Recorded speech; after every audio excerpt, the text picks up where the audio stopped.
ನಾರಾಯಣ. ದೇವಂ ನಾರಾಯಣಂ ನತ್ವಾ ಸರ್ವದೋಷ ವಿವರ್ಜಿತಂ ಪರಿಪೂರ್ಣಂ ಗುರುಂಶ್ಚಾನ್ ಗೀತಾರ್ಥಂ ವಕ್ಷ್ಯಾಮಿ ಲೇಷತಃ. ಸಮಸ್ತ ಗುಣ ಸಂಪೂರ್ಣಂ ಸರ್ವದೋಷ ವಿವರ್ಜಿತಂ ನಾರಾಯಣಂ ನಮಸ್ಕೃತ್ಯ ಗೀತಾರ್ಥಸ್ತರ್ಯಮುಚ್ಯತೆ.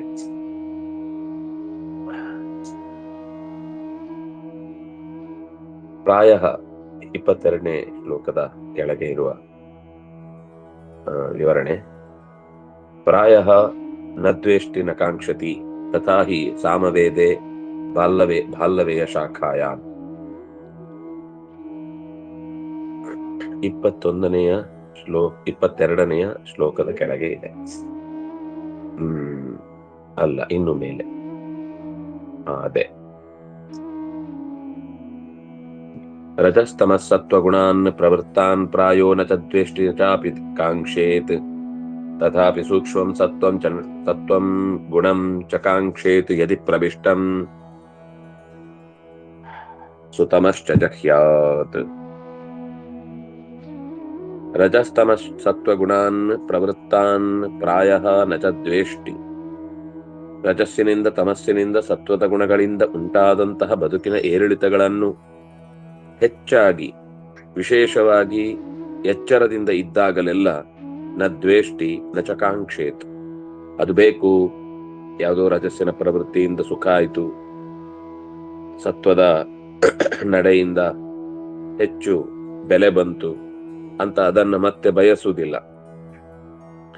ತಥಾಪಿ ಸೂಕ್ಷ್ಮಂ ಸತ್ವಂ ಗುಣಂಚ ಕಾಂಕ್ಷೇತ್. ಹಾಗಿದ್ರೂ ಸೂಕ್ಷ್ಮವಾದ ಸತ್ವವನ್ನ ಬಯಸ್ತಾನೆ. ಸೂಕ್ಷ್ಮವಾದ ಸತ್ವ ಅಂದ್ರೆ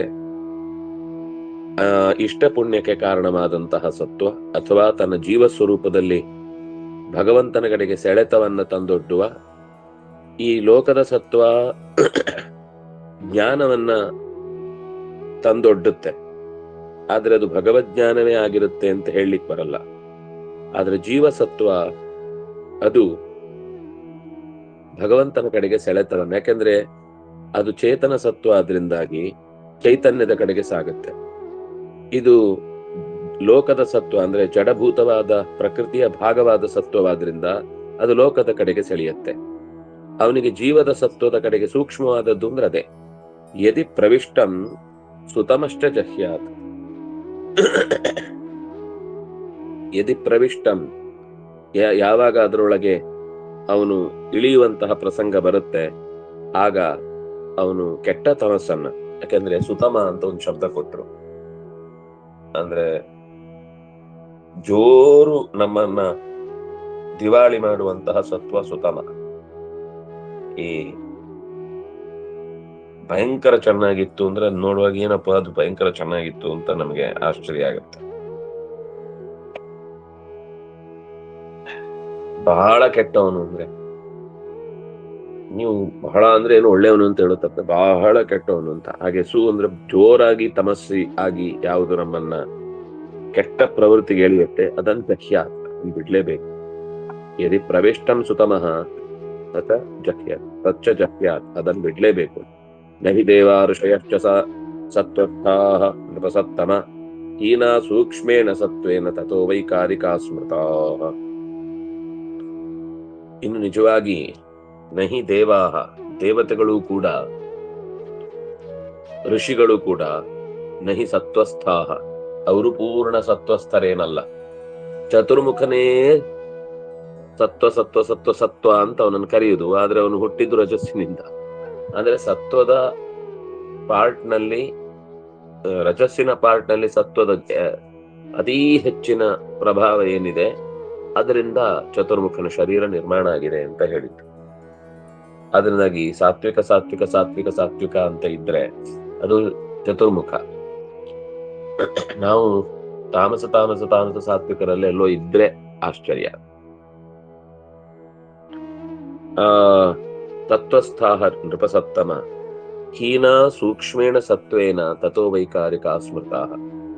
ಸೂಕ್ಷ್ಮವಾದ ಸತ್ವದಿಂದ ಅವರು ಚೂರು ಹೊರಗೆ ಬಂದಾಗ ವೈಕಾರಿಕರು ಅಂತ ಅನಿಸಿಕೊಳ್ತಾರೆ. ಅಂದ್ರೆ ವಿಶೇಷವಾದ ಸೃಷ್ಟಿಗೆ ಅವರು ಪಾತ್ರರಾಗ್ತಾರೆ. ಅಂದ್ರೆ ಸೃಷ್ಟಿಯ ಭಾಗದಲ್ಲಿ ಲೋಕದ ವ್ಯವಹಾರಕ್ಕೆ ಅವ್ರನ್ನ ಹೆಚ್ಚು ಜವಾಬ್ದಾರಿಯನ್ನು ಕೊಟ್ಟು ಎಳಿತಾನೆ. ಅದರಿಂದ ಭಗವಂತ ಅವರು ವಿಶೇಷ ಕ್ರಿಯೆಗಳನ್ನು ನಡೆಸಲಿಕ್ಕೆ ಬೇಕಾದ ಲೋಕದ ತತ್ವವನ್ನ ಬಳಸಿಕೊಳ್ತಾರೆ ಎನ್ನುವ ಕಾರಣಕ್ಕಾಗಿ ಅವರನ್ನು ವೈಕಾರಿಕರು ಅಂತ ಕರೀತಾರೆ.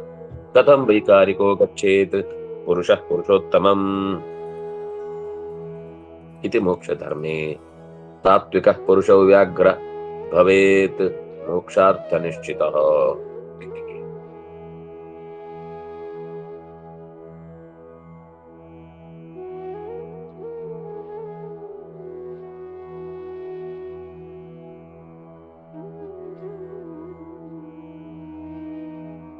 ಕೇವಲ ಸತ್ವಸ್ಥರಾಗಿದ್ರೆ ಅವರು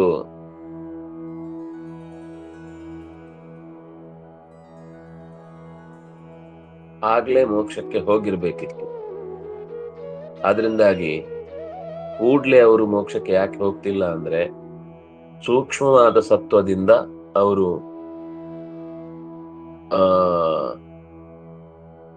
ಹೊರಗೆ ಬಂದ್ಬಿಟ್ಟಿದ್ದಾರೆ. ಈನಾಹ ಸೂಕ್ಷ್ಮೇಣ ಸತ್ವೇನ, ಅದರಿಂದಾಗಿ ಅವ್ರು ಇನ್ನು ಮೋಕ್ಷಕ್ಕೆ ಹೋಗ್ಲಿ. ಯಾವಾಗ ಸೂಕ್ಷ್ಮವಾದ ಸತ್ವಕ್ಕೆ ಬರ್ತಾರೆ, ಹಿಂದೆ ಹೇಳಿದ್ರಲ್ವಾ, ತಥಾಪಿ ಸೂಕ್ಷ್ಮಂ ಸತ್ವಂಚ ಸತ್ವಂ ಸತ್ವಗುಣಂಚ ಕಾಂಕ್ಷೇತ್. ಸತ್ವಗುಣವನ್ನ, ಸಾತ್ವಿಕವಾದ ಸೂಕ್ಷ್ಮವಾದ ಸತ್ವವನ್ನ,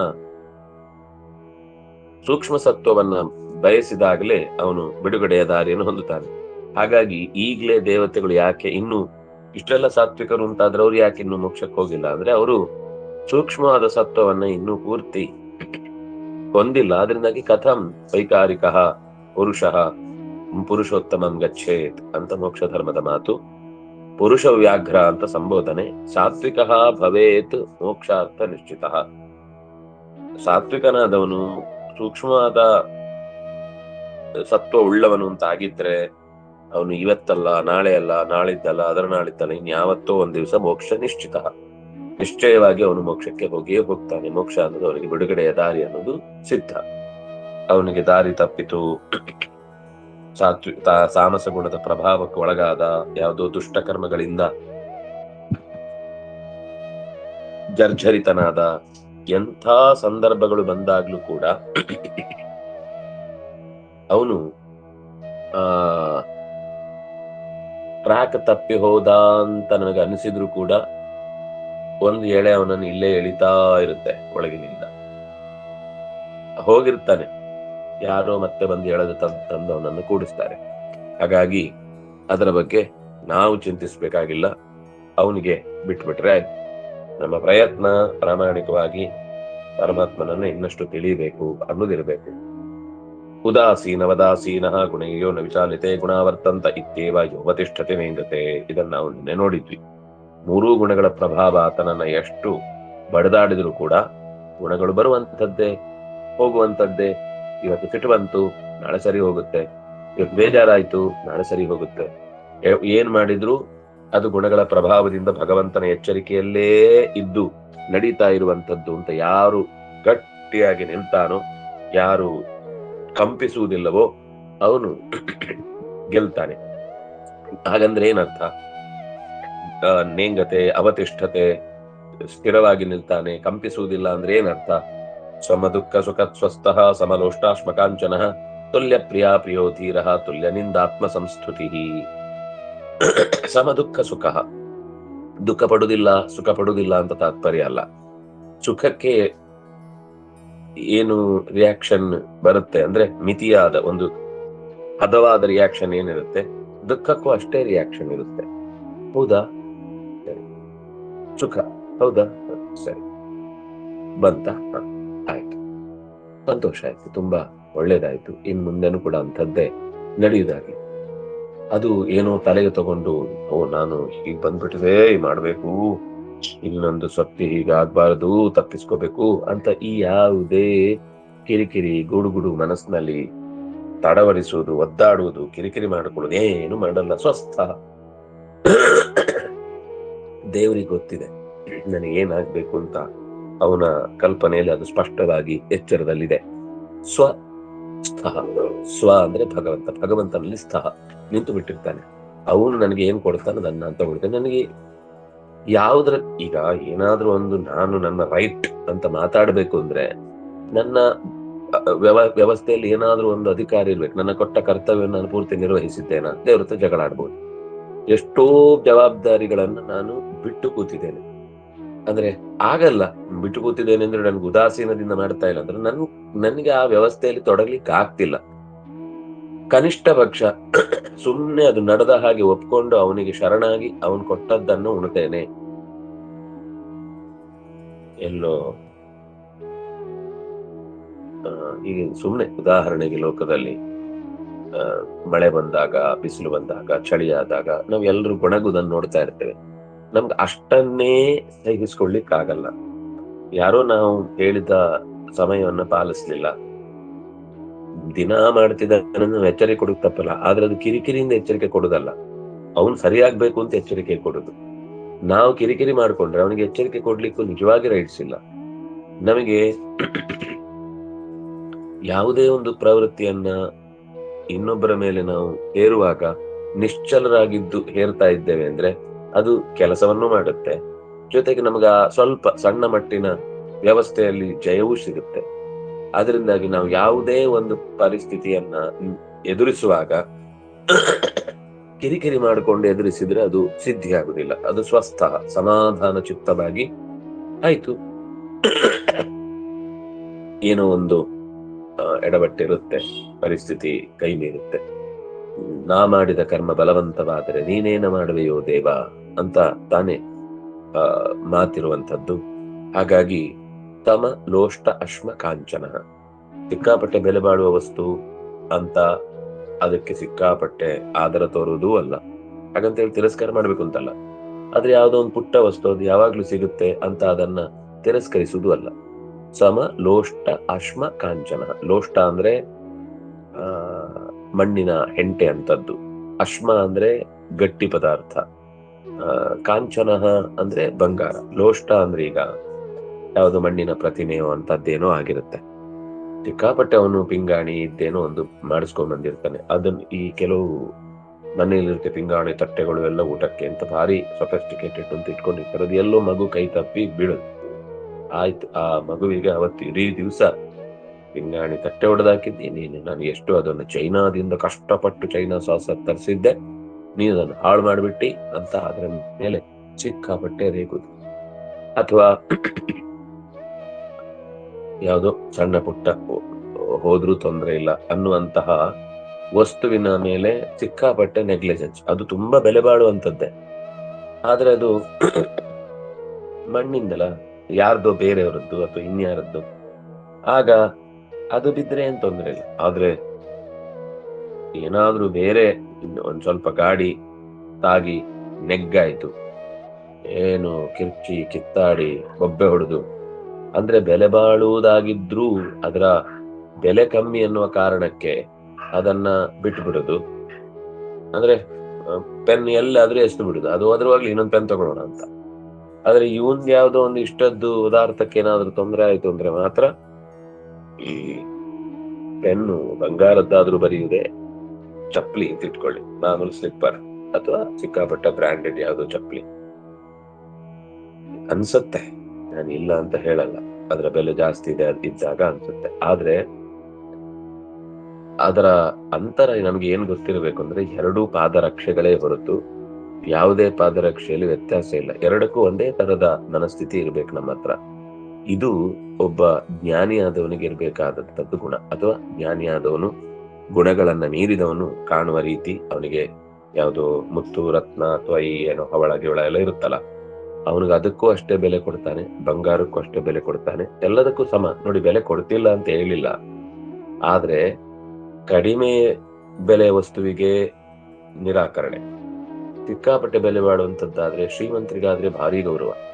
ಯಾರೋ ಪಾಪದವನಿರ್ತಾನೆ ಅಂದ್ರೆ ಒಳ್ಳೆಯ ಸಜ್ಜನ, ಅವನನ್ನ ಮಾತ್ರ ಕಸದ ಹಾಗೆ ನೋಡುವಂಥದ್ದು ಅಂತ ನಾವು ಮನುಷ್ಯರಲ್ಲಿ ಹೇಗೆ ಕಾಣ್ತೇವೋ ಸೇಮ್ ವ್ಯವಸ್ಥೆ ಜಾಗತಿಕ ವಸ್ತುಗಳಲ್ಲಿಯೂ ಮನುಷ್ಯ ಕಾಣ್ತಾ ಇದ್ದಾನೆ ಅಂದ್ರೆ ಅದು ಮೂರ್ಖತನವೇ. ತುಲ್ಯ ಪ್ರಿಯ ಪ್ರಿಯೋ ಧೀರ, ಪ್ರಿಯ ಅಪ್ರಿಯಗಳಲ್ಲಿ ಧೀರ. ಒಳ್ಳೇದಾಯ್ತು ಆಯ್ತು, ಕೆಟ್ಟದಾಯ್ತು ಯಾಕಂದ್ರೆ ಧೀರ ಧಿಯಾರ ಮತ್ತೆ ವಿವೇಕದಿಂದ ನಿರ್ಣಯವನ್ನ ಕೈಗೊಳ್ಳುವನಾಗ್ತಾನೆ. ತುಲ್ಯ ನಿಂದ ಆತ್ಮ ಸಂಸ್ಕೃತಿ. ನಿಂದ ಅಂದ್ರೆ ತೆಗಳಿಕೆ. ತನ್ನನ್ನು ಯಾರು ಹೊಗಳುತ್ತಾ ಇದ್ದಾರೆ ಅಂತಂದಾಗ ಅದಕ್ಕೂ ಕೂಡ ತುಲ್ಯ. ಹೊಗಳಿದಾಗ್ಲೂ ಅದೇ ಮನಸ್ಥಿತಿ. ಇದು ನಮ್ಮ ವಿಶ್ವೇಶ ತೀರ್ಥರ ಗುಣವನ್ನ ನಾವು ಯಾವಾಗ್ಲೂ ನೋಡ್ತೀವಿ. ಸಿಕ್ಕಾಪಟ್ಟೆ ಹೊಗಳುತ್ತಾ ಇದ್ರೆ ಅವರ ಪ್ರತಿಕ್ರಿಯೆನೆ ಕೊಡ್ತಿಲ್ಲ. ಅವ್ರು ಏನೋ ಓದ್ತಾ ಇರ್ತಿದ್ರು, ಬೈದ್ರು ಅವ್ರು ಓದ್ತಾ ಇರ್ತಿದ್ರು. ಆದ್ರೆ ತನ್ನಗೇನೋ ಸಂಬಂಧಪಟ್ಟದ್ದು ಹೇಳಿದ್ದಾಗಿದ್ರೆ ಅಥವಾ ಅಧಿಕವಾಗಿ ಹೊಗಳಿ ಅದು ಮಿಸ್ಕಾನ್ಸೆಪ್ಟ್ ಏನೋ ಅಲ್ಲಿ ಪ್ರಚಾರ ಆಯ್ತು ಅಂದ್ರೆ ಆಮೇಲೆ ತನ್ನ ಭಾಷಣದಲ್ಲಿ ಅದನ್ನೇ ಎತ್ತಿ ಹೇಳ್ತಿದ್ರು. ಈಗ ಹೊಗಳಿದ್ರು, ನಾನು ಅಂತದ್ದೇನು ಮಾಡಿಲ್ಲ, ಅದು ನಿಜವಾಗಿ ಮಾಡಿದ್ದು ನಮ್ಮ ಹಿರಿಯರು ಯಾರು, ನಾನು ಬಂದಾಗ ಅದನ್ನು ಉದ್ಘಾಟನೆ ಮಾಡಿದ್ದಷ್ಟೇ, ಅದರ ಹಿಂದೆ ಕೆಲಸ ಮಾಡಿದವರೆಲ್ಲ ಊರಿನ ಸಮಸ್ತ ಜನರಿರ್ತಿದ್ರು ಅನ್ನೋದನ್ನೆಲ್ಲ ಬಿಡಿಸಿ ಹೇಳ್ತಿದ್ರು. ಆದ್ರೆ ಹೊಗಳಿದಾಗ ಭಾರಿ ಖುಷಿ ಪಡುದು ಕೆಲವರನ್ನ ನೋಡ್ತೇವೆ. ಮನುಷ್ಯನ ಸಹಜ ಟೆಂಡೆನ್ಸಿ, ಅದೇನ್ ತಪ್ಪು ಅಂತ ಹೇಳುದಲ್ಲ, ಮೀರ್ಬೇಕು ಹೋದ್ರು. ಆದ್ರೆ ಹೀಗೆ ಈ ಪದ್ಯದಲ್ಲಿ ಇನ್ನಷ್ಟು ಕೆಲವು ವಿಷಯಗಳನ್ನ ನೋಡ್ಲಿಕ್ಕಿದೆ. ನಾಳೆ ನನ್ನ ಚಿಂತನೆ ಮಾಡೋಣ. ಶ್ರೀ ಹರಿಪ್ರಿಯ ಕೃಷ್ಣ